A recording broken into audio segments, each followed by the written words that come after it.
everyone, it's Julia Keller, juliakeller.co.uk, and welcome to this week's newsletter.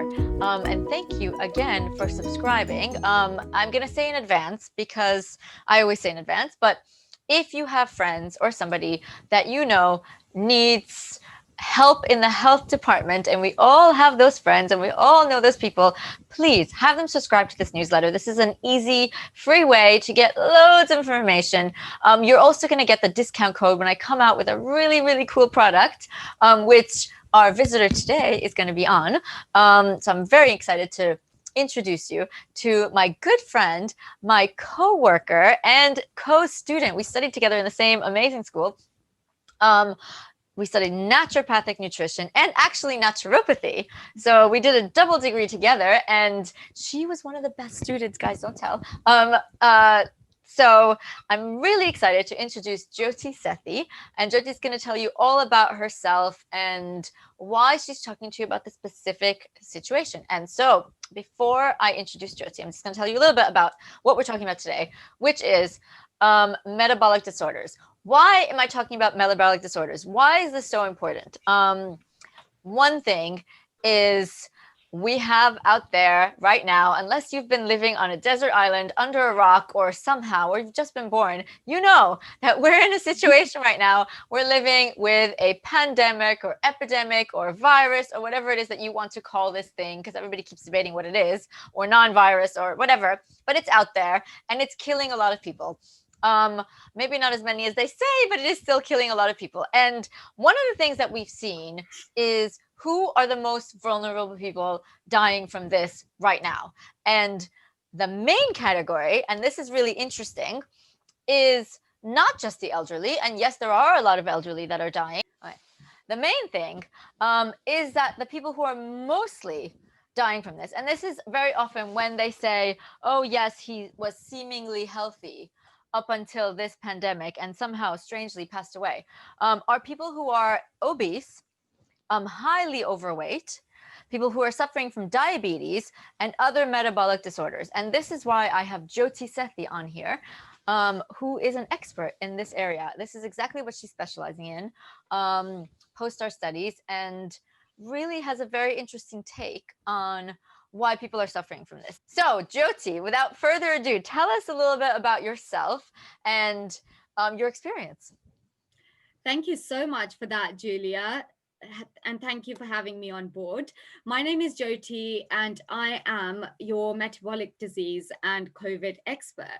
Woohoo. So my area of expertise is basically when we have this category and we group diseases together. So in metabolic disorders, we have everything from obesity, even people who are overweight, people with cardiac situations such as high blood pressure.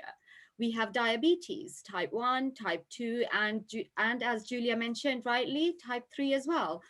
And we also have which people do not associate with metabolic conditions, but we also have yeast infections such as Did not know that. athlete's foot, dandruff, fungal nails, thrush, and high blood glucose levels. So these are all part of metabolic disorders. Somebody suffering from metabolic disorders is actually more likely to have issues with COVID than someone suffering from cancer. So there's And the we've seen that, research shows which is, I mean, that's a crazy thing, because they thought anyone immune compromised was going to be the one who suffers, but actually it's not all immune compromised. And by the way, you should be watching this anyway. If you're immune compromised in any way, you are more likely, just because your body is already, our bodies are miracles. It's something we learn in naturopathic medicine, and they can do amazing things. They protect us. But if we are immune compromised in any way, in particularly metabolic disorders, our bodies are busy fighting, that issue. And so when this other issue comes, I mean, COVID or the flu or, anything, there are loads of issues like common cold.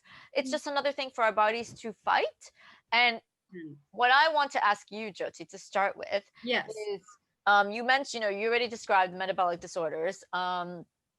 What is it about metabolic disorders that makes them particularly interesting when related to this virus?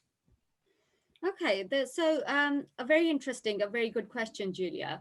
Um, there's a lot of telltale signs before we actually progress into having a metabolic disorder per se, Mm. right? So I'm going to take you through some telltale signs, and these are the signs that young people can look out for, as Mm. well as the middle-aged and as well as the elderly. So everybody, the body responds in the same way or in a similar way, even though we have very different bodies, we have very different genetics and DNA.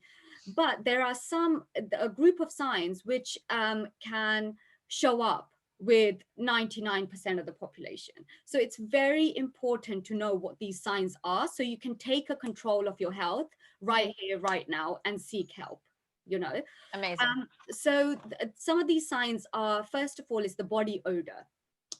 So our body odor should be, it should not have any odor whatsoever. So, if we've gone out for a walk, 30-minute walk, an hour of cycling, we are going to sweat, but we shouldn't have a really, A really reeky, that kind of yes, really, mm, that smug kind of yeah, body odor. So it yeah. should be odorless, even though we're sweating. It will smell sweaty, but we just won't smell disgusting.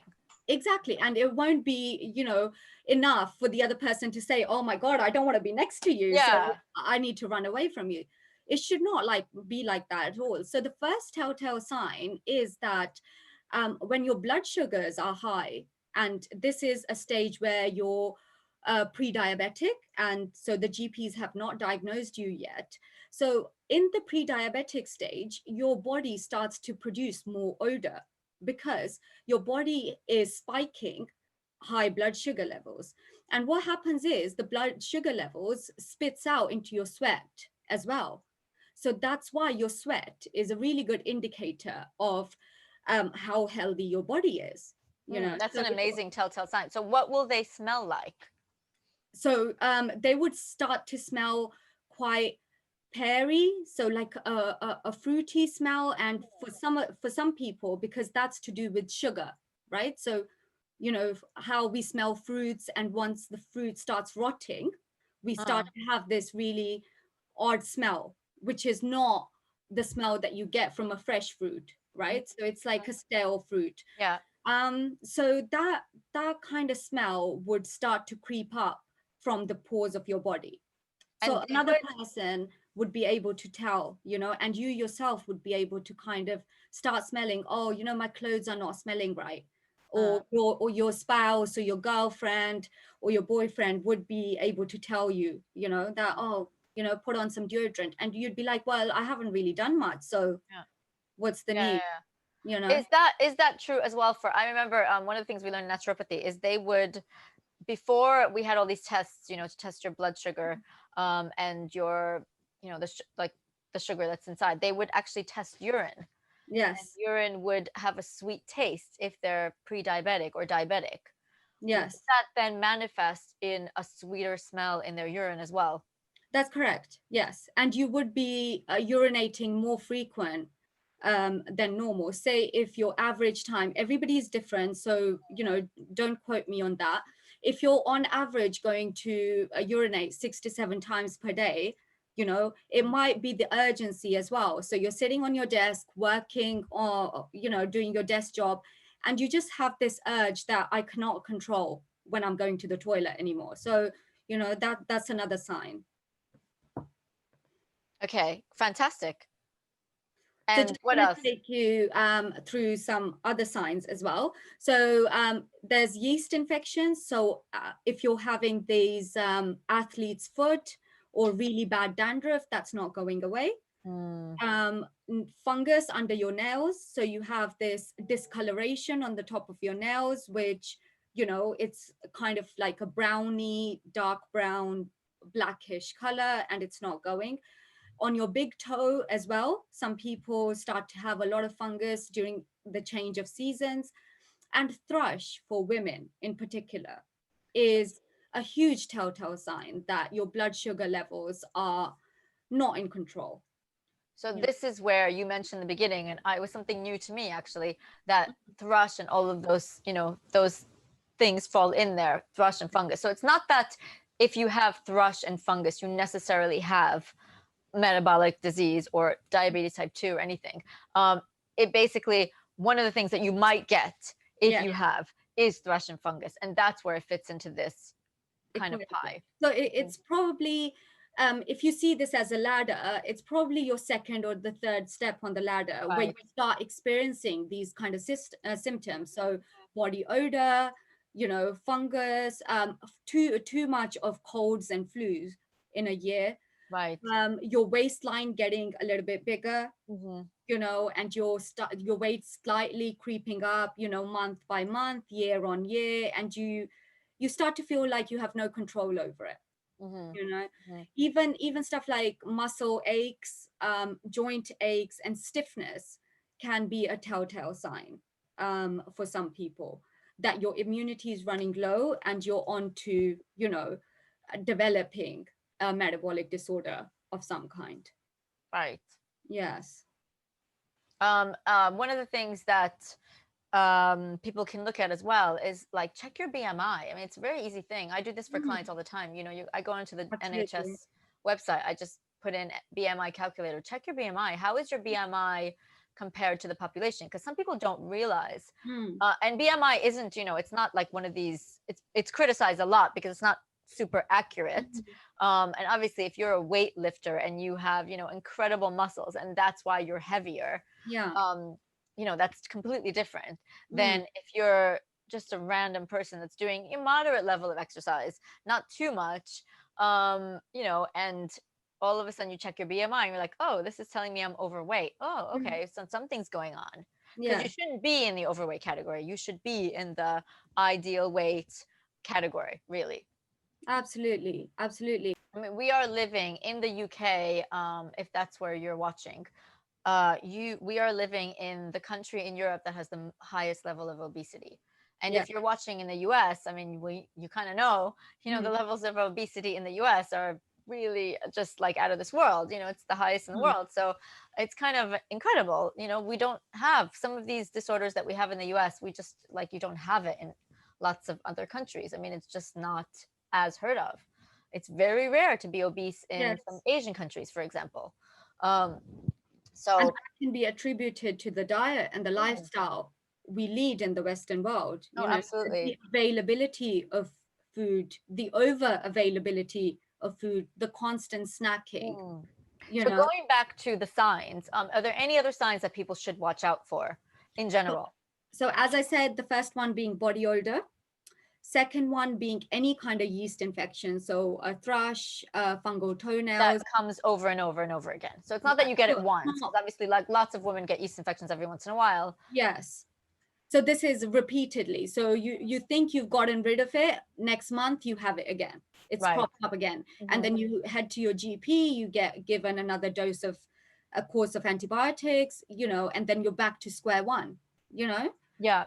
So and then you have these I mean, getting a cold or a cough once, twice, three times a year maximum is a healthy sign. So, you should be getting sick once or twice a year. It's just a It's your sign of immunity healthy. fighting. Yes. Yeah. I mean, like, you don't have to get severely sick. It's just every once in a while, your immunity, you get a little bit of something, your immunity Mm, fights. Let's say we're all around yes. microbes, all the Yeah. time. It's normal to get something. Yeah. It's how your body deals with it. That's the main thing.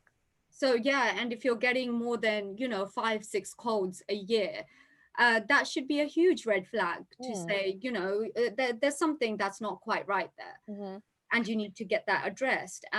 Obesity, as I said, your weight creeping up. And what happens with obesity is your immune system, as Julia said, is so busy fighting, because as soon as the fat cells Mm. are, laid out in the body, in our intestines, in our bloodstream, they lay out. And what happens is the body does not like that. So it's constantly trying to fight to eliminate those fat cells. And because most of the workforce is headed that way, to try and get rid of the fat cells, the body has no more resources to deal with our immunity. So when the time comes to deal with, a cold, flu, cough, or COVID, for that matter, the body is very busy trying to deal with the fat cells Under attack. It's already accumulated. under attack. It's chronically Yeah. under attack. So And you cannot expect the body to perform a miracle and be like, well, I have COVID now, so try and help me out here, because the priorities are very different for the body. this is, I mean, one of the things I just want to say, because I say this a lot, that this is not about fat shaming. And like, we're living in a culture right now where we cannot tell people that are overweight anything bad, because we don't want to make them feel bad about themselves. But the problem is that being overweight to a certain degree, I mean, it's not just overweight at any level, by the way, a little bit plump is usually most likely not so terrible. It depends on where, and like stuff like that. Like, it's not about telling people, oh, your thighs are, it's not about that. It's not like, oh, I hate my thighs, I must, it's not that. But being obese, and there's like, really, let's put that line at obese, it is a chronic inflammation of your body. It is just incredibly unhealthy. And the problem is, so here's the thing, why we're focusing so much on metabolic disorders, and why Jyoti can literally make a career just on metabolic disorders. Because the thing with metabolic disorders is you are just chronically inflamed. Okay? So your body is just constantly under attack. And it means that when something else comes, you cannot fight that, because your body is fighting over time. And just like if you took an army and you had them fight 24/7 for a week, they would be tired after a while. They're like, I need a rest. Your body's basically having no rest. But the other reason why we focus on this, and maybe the main reason, is because most of the time, and I'm not going to say 100% of the time, but like a lot, maybe like in the 90s amount of the time, these metabolic disorders, they are completely preventable. Yes. So yes, there are people who have a gene that, predisposes them to high cholesterol. There are people who have a gene, they're born with more fat cells. Yes, there is all that, and they have to work harder. But most of the time, this is preventable, which is literally like, this is why we have a career, because most of our work is with these preventable things. Yes. It's about helping people to never get this, or if they have it, to reverse it in a healthy, natural way, if we can, because there is a level that you get to where it's non-reversible with changing your diet, with changing your lifestyle, with changing your mindset. There is a point we cannot help you. Yes. Yeah. Yeah. And then you have to take drugs, which are quite dangerous. I mean, these are drugs that predispose you to a lot of other issues. People don't think about that. They think, oh, I'm going to take a magic pill and it's going to make my weight go away. No, it won't. When you get to obesity and you want to do a surgery to, let's say, tie your stomach so that you can't eat as much, that surgery has a lot of side effects, a lot. And a lot of complications in terms a lot of complications. Impacting your other organs, for example. So your liver just sits on top of your stomach. And, if you're tying your stomach, if you're going under this extremely complicated procedure, your liver, which we rely on so much for hormonal health, for detoxification, getting rid of toxins, giving us clean blood, clean oxygen. And that is not going to happen for you, because it's going to be highly compromised. Exactly. So this is the thing. I mean, this is why we do what we do, really. It's we have a bit of a benevolent job. Like, we want to see you people healthy. We want to see people around us healthy. I mean, like, this is, we wouldn't need constant quarantines if people were healthy. Let's be honest. If people weren't dying from this, it would just be like, okay, whatever. It's this, whatever. We have this epidemic. We have some disease that's out there. It's another disease, whatever. But people are, and there's a synchronicity to who's dying, and like, I mean, they're doing, like I mentioned before, they're looking into why are certain people from poorer backgrounds and different, minority cultures, why are they suffering more and dying more from this? Is this a racist disease? And it, you know, it has nothing to do with that. It has a lot to do with, we're not going to go into vitamin D today and sunshine and the fact that darker skinned people need more vitamin D and are more likely to be vitamin D deficient, which, you know, handles the minorities. But I mean, in America, for example, the minorities are the ones that are more likely to have a worse diet. And this is not 100% off the board. Like, it's not 100% guaranteed, but um, a lot of minorities who are poorer, unfortunately, rely on lower quality food. You know, partially there is this issue with the kind of fundamental thinking that lower quality food is cheaper. And unfortunately, you know, palatable food is offered cheaper in some ways, though. There's always sales, there's always offers. Yeah, You know? exactly. Personally, I can tell you that you can feed a family on 5 pounds using vegetables and, you know, food that's a little bit you don't need organic. You know, we're just talking about eat a Just balanced meat. diet. You know, I a mean, chicken salad. yeah. I mean, if we were to think about microbes, we've been, as humans, as a human race, we've been living with microbes for millions and billions of years now, and they Mm, have coexisted with us. We keep reproducing. Generations pass, but these microbes are always there for us, and they will be there with us, till the yeah. eternity. So we have herpes, we have, Epstein-Barr virus. So these things, yes, they're harmful, but they have been coexisting with humans for a number of years.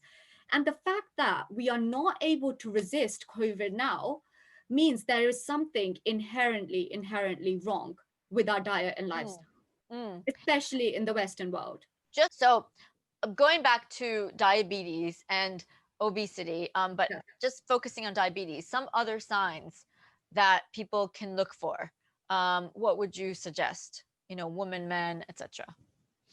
So, other signs to do with diabetes, we would have frequent urination. So, if you're Yep. normally used to going 6, 7 times and you're suddenly going 12, 13 Yeah. times a day, if you're waking up at night, having the urge to go to the bathroom, if you're craving a lot of snacks during the day. So, say if you've just had breakfast at 9 o'clock in the morning and suddenly at 10:30, 11 o'clock, you're extremely hungry again, reaching out for something else. So your lifestyle becomes kind of constantly snacking, you know. Mm. That's another a really good sign that you're kind of on the borderline of being pre-diabetic. And what happens with snacking is it disrupts our stomach acidity. So between the meals, if we have a gap of 4 to 5 hours between our breakfast and our lunch, and between our lunch and our dinner, um, the stomach has a chance to sort of revive, and it has the chance to restore its acidity, which we really need to break down our food and have the high optimal absorption from food that we possibly can. And this constant consumption of sweet foods and snacks is literally feeding the microbes directly.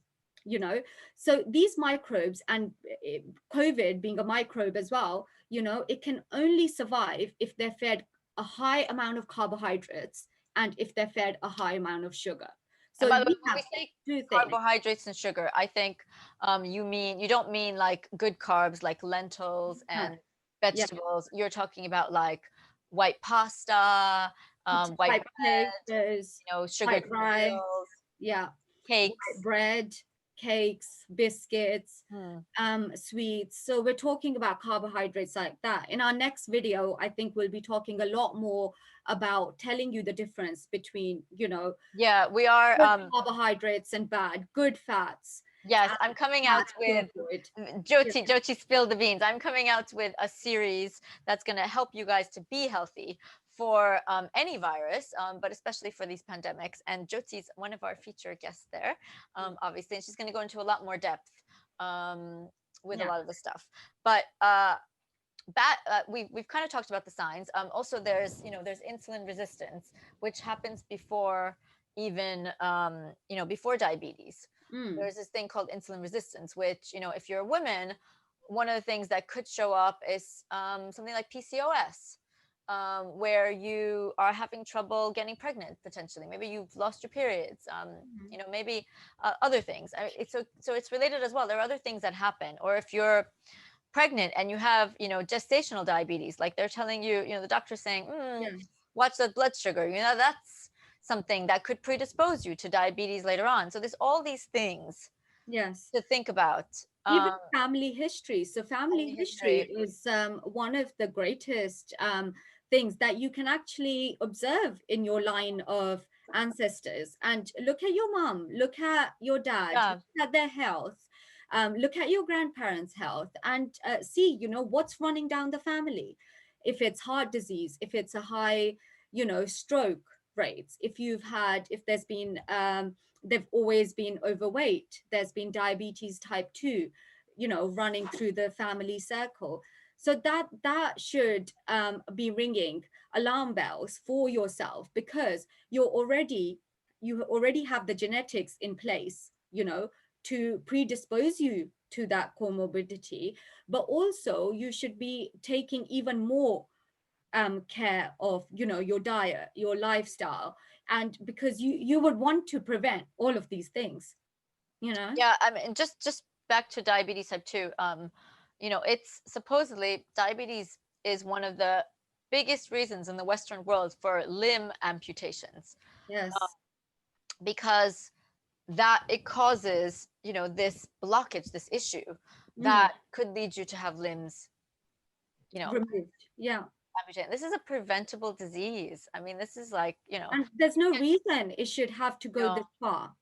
So There very is quickly, absolutely no because we've reason. spoken so much about it, but I want Jyoti to give us I want you to give us 3 tips of Mm. what somebody can do to prevent getting these.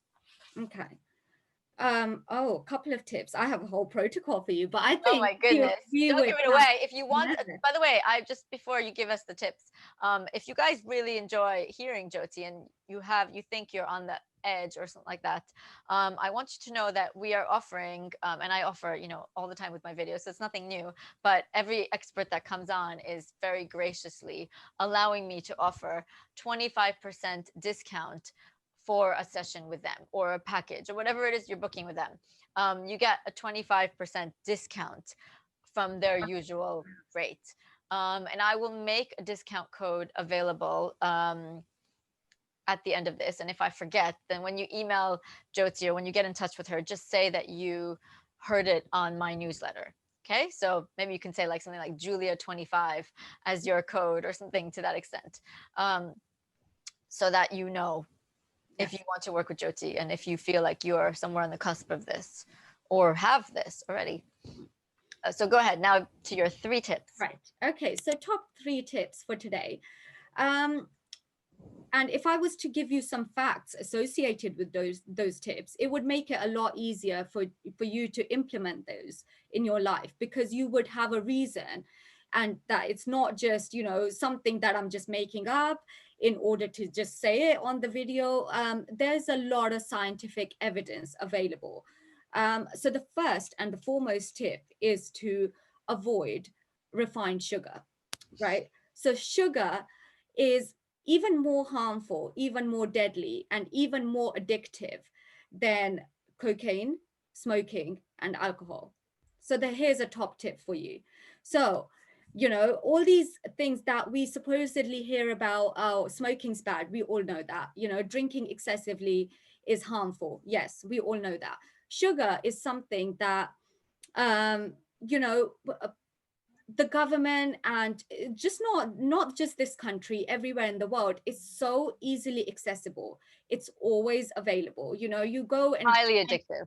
yeah, Highly highly addictive. addictive. You go grab a cup of coffee and you cannot walk away from seeing all those gorgeous treats available on the counter and on the shelf.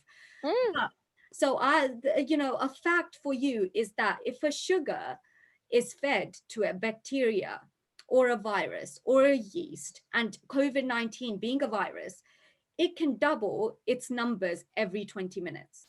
So Wow, every that is an time, incredible fact. I didn't even know that. That is yeah, an incredible fact. Yeah. So Wow, I just if you have this bacteria that's and crazy. if you feed it sugar, it can go from 1 to 2 in 20 minutes. That's crazy. And be mindful, we have hundreds of thousands, if not millions, of bacteria in our gut.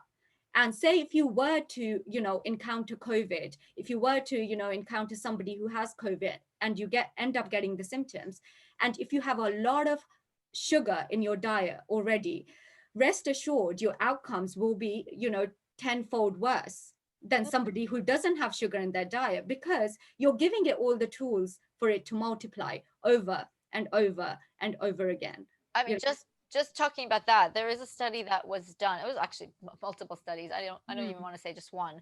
That those who are obese have a totally different microbe makeup in their gut than those who are of an ideal weight. Yeah.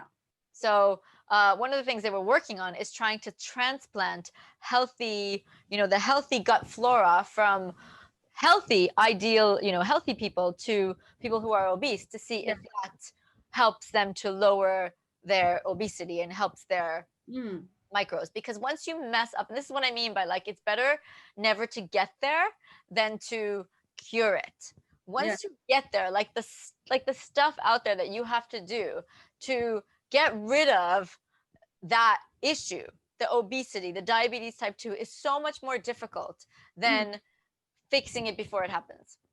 Definitely. Definitely. Totally agree. Okay, and when you say refined sugar, just a question, does that include sweeteners?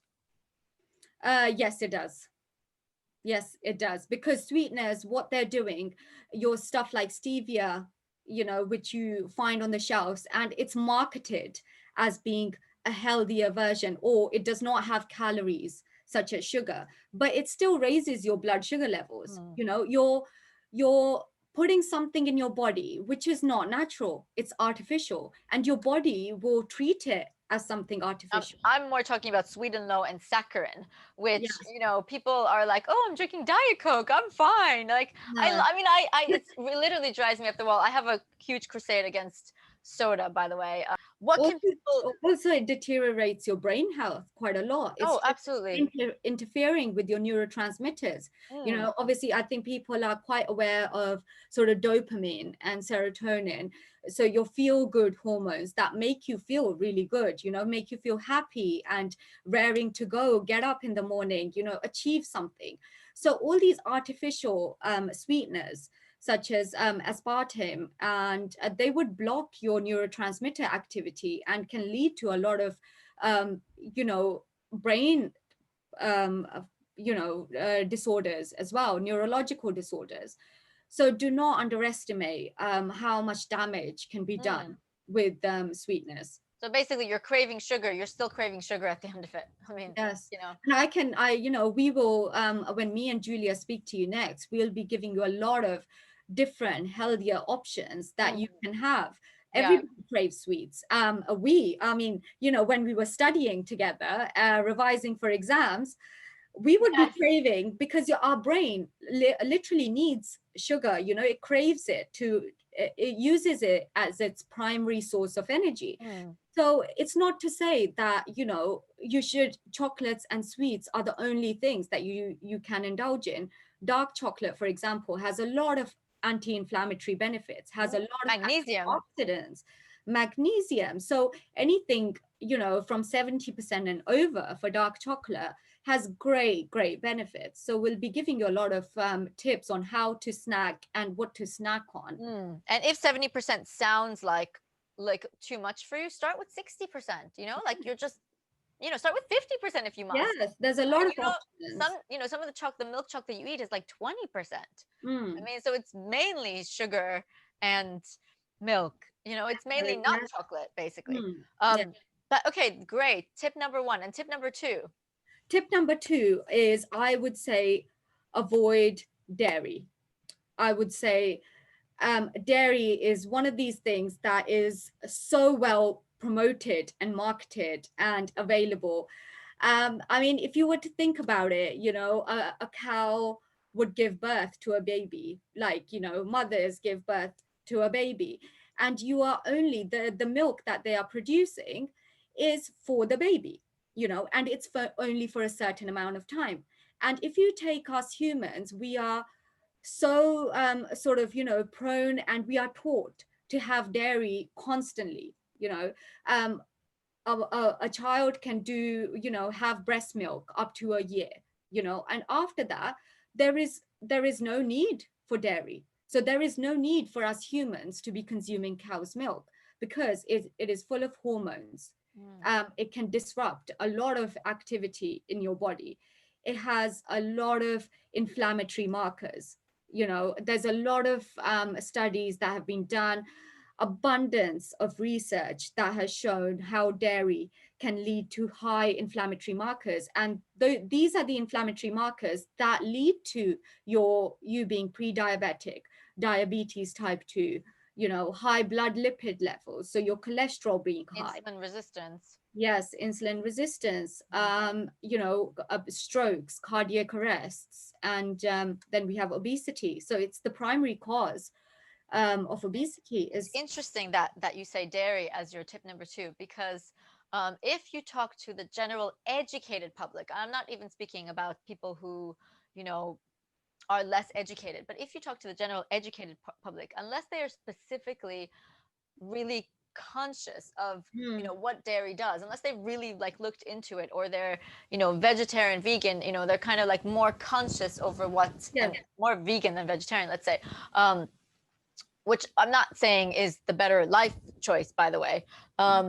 They and when you say avoid dairy, I think you kind of more focusing on milk than, let's say, yogurt and cheese, which also should be kind of lowered.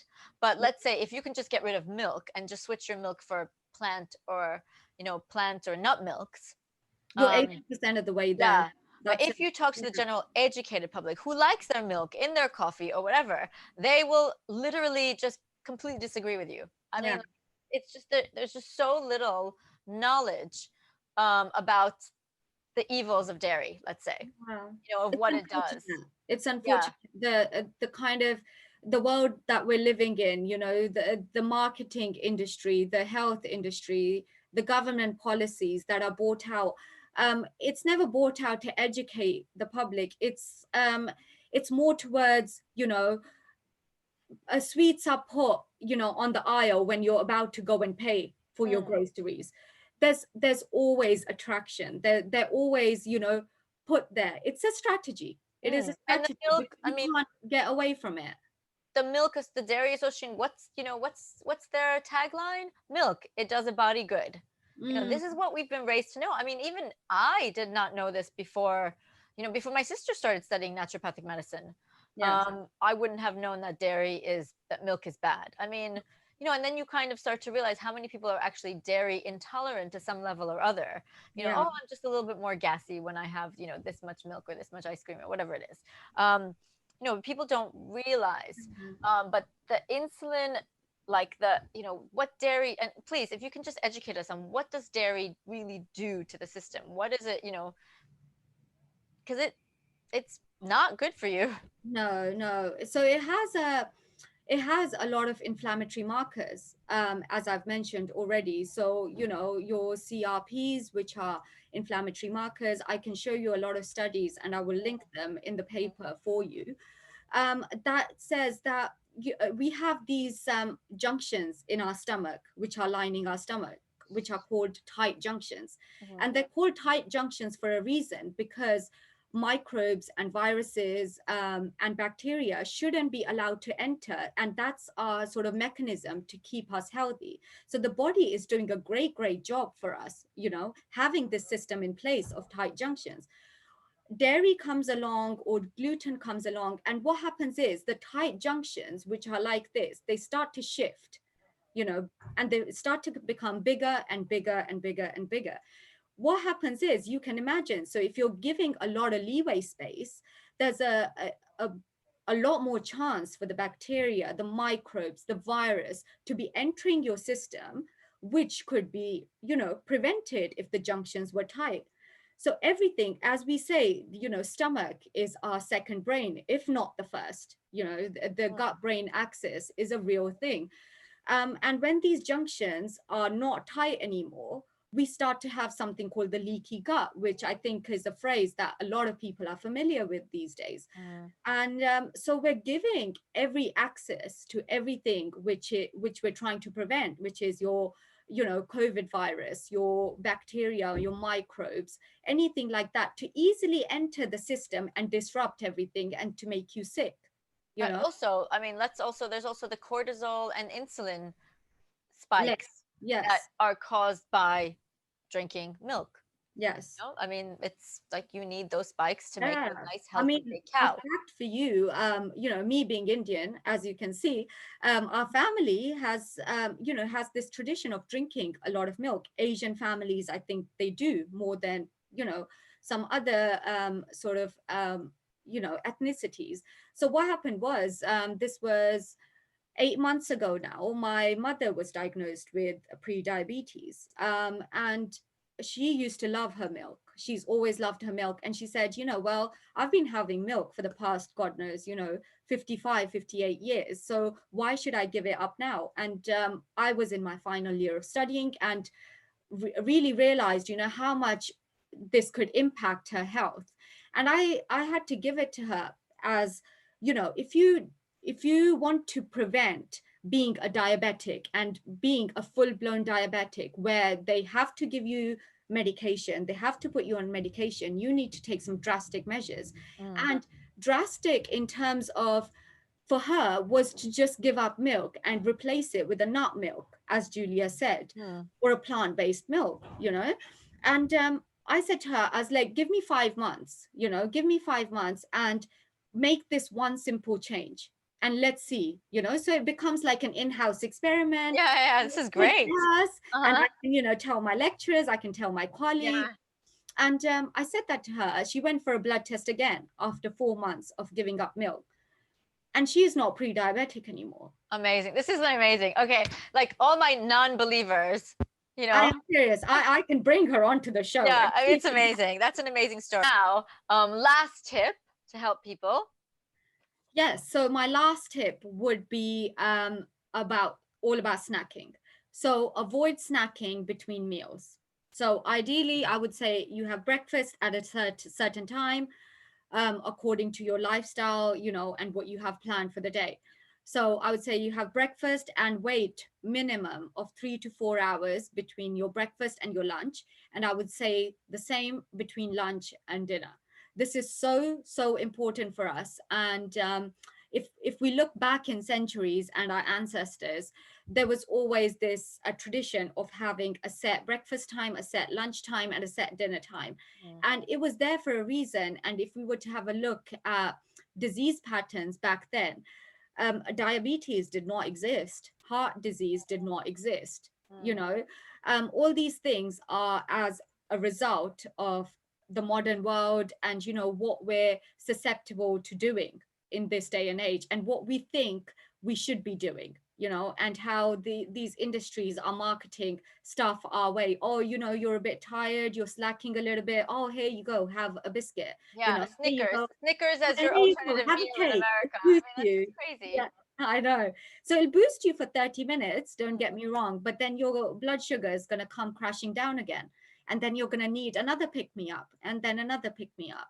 So it becomes a vicious cycle. And in order to give your stomach the rest it needs and for it to, repair and give you the best results possible, it's amazing to give time between your breakfast and your lunch and your lunch and your dinner. Mhm. It's a And great way of losing weight as well. It's a great way of regulating your blood sugars and regulating your blood lipid levels when it comes down to cholesterol. And we'd be speaking a lot more about this yeah, in our we will be next speaking. series, I think. And for people who are asking, like, okay, but I'm hungry in between meals, what do I do? Well, that's probably happening because of what you're eating for your meals. So, one of the things that we talk about in our learning in nutrition is that you want to make sure that all your meals have protein, because when you eat protein, it actually satisfies you in a way that just eating like white carbs will not. Like if your breakfast is a coffee and a pain au chocolat, you are not going to be able to resist snacking in between. Number one, because the pain au chocolat got you like, it's white carbs and it's sweets, and it's going to get you wanting more white carbs and sweets. So what you start your day with is what you keep seeking. So if you start your day with eggs, you're going to be able to go until lunchtime easily. Yeah. No problem. Yeah. If you start your day with a croissant and a coffee with some, sugar and milk, of course you're not going to be able to go because you're not really eating anything that satisfies you. There's nothing positive about any of those things you're putting in your body. So that's the Absolutely. main, thing to think about. So thank you for that. That's No amazing. problems. 3 tips, and how we recognize that we have this, and why it's so important for Corona. And thank you so much, Jyoti, for joining us. Again, we have talked a Having lot, and I'm so excited that Jyoti is going to be one of our um, big experts in the series that we're putting out. Very, very exciting stuff with the series coming. And again, you have a 25% discount with Jyoti. I think I'll probably just call the code Julia25. So if you, want to make yourself known to her, if you want to have a session with her, let's say you think you're having one of these issues. So I also offer 15-minute free consultation. So if you go on Amazing. my Instagram link, you will see, if you're kind of in doubt about whether I will be able to help you, or, if this is a right thing for you, or, are you ready to start on this journey, you're more than welcome to give me, we can arrange a free 15-minute call, and, I can, take you through what might be the best option for you, so we can always talk before you committing Amazing. something. And if you guys want to have a session with me, again, you can book a free call on my website, juliakeller.co.uk. There's an easy way. You just go, you fill out this little thing, and you book the free call. Thanks, guys. Thank And thanks you for so tuning in much. again. And if you have a friend or somebody that you think could really benefit, please do send this to them. And if you're watching this on YouTube, please do give us a thumbs up and subscribe, because then you get the videos first. Okay? So thanks, guys, for watching again. Bye. Thank you so much. Bye. Healthy.